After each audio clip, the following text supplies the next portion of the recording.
Hello, my name is Arthur. In the last video we were in Blender looking at how to make an explosion for our units. In this video we're going to go over to Ysorting and in-game building and sort of how to assemble the graphic. Um, and how the graphic was rendered in Blender. We're not going to do modeling for a simple model or something like that, but we'll look at the images that get rendered to be able to assemble a building.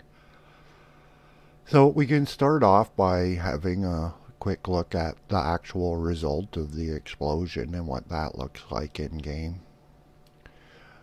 I have a number of new units, the Jeep and the Harvester, which currently supposed to be a player unit, but it thinks that it's an enemy unit, so it's doing enemy unit things. And right now only enemy units have the ability to die, so I haven't changed the tank so that it can't shoot a helicopter. That's the explosion for the tank.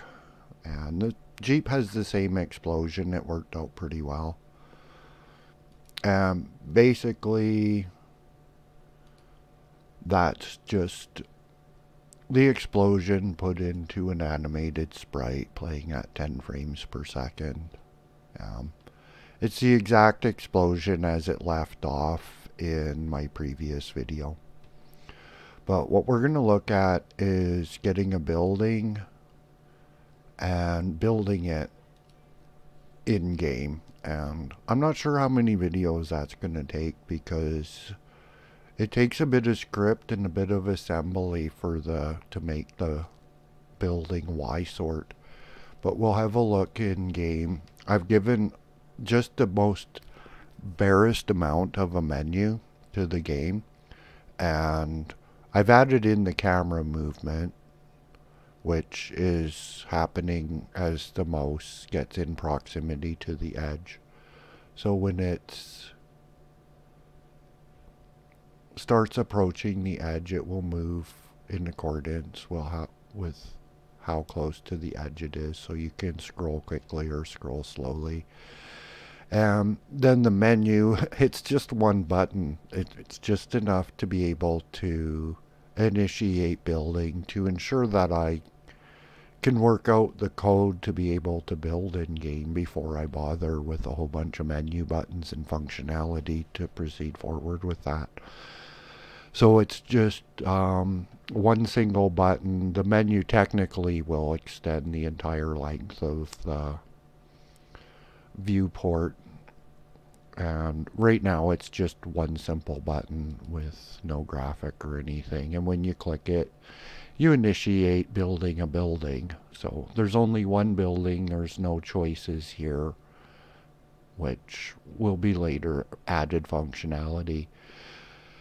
Currently it has the ability to prevent building off of the map and prevent building on map obstacles such as the river. You can't build a building on a river, obviously.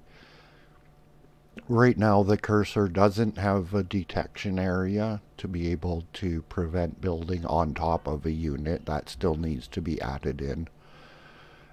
It can detect what tile map it's sitting on, and if the tile map is present, there is no tile map present here to build on top of, so it won't allow building there. That's part of the functionality of the camera. There's a secondary background map, and this background map is not isometric because the not isometric map is the easiest way to confine the camera to the map area. That can be seen in the graphic. If we cancel out of that, we can see a little zigzag shape here, and that's the difference between the isometric tile map and the square background map, which is defining the camera bounds. Then when the cursor is red, it cannot build, It should be red when it's on top of a unit, but that functionality is not there yet. And if it's green, it can build the building. So that's the functionality we'll be looking at. Now, it will not be able to build in a space that has a building in it.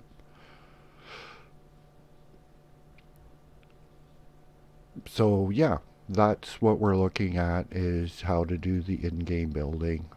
And right now, although the functionality is on the mouse, the menu is called by right mouse click. Clicking on this button is no longer unhandled event, so it's not going to do anything but what it's supposed to do. I'm not sure what happens if I select a unit and click on the button.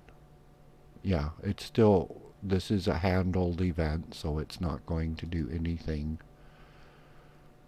to move the unit until it qualifies as an unhandled event. So that's the functionality so far. I'll need a second building cursor for smaller items when they're part of the game, like sandbags or I don't know, the small fortifications that you would load gun soldiers into, like a pillbox or fixed gun positions, things like that, will require a second cursor and a little bit more functionality. So in the next video, we'll come back and we'll look at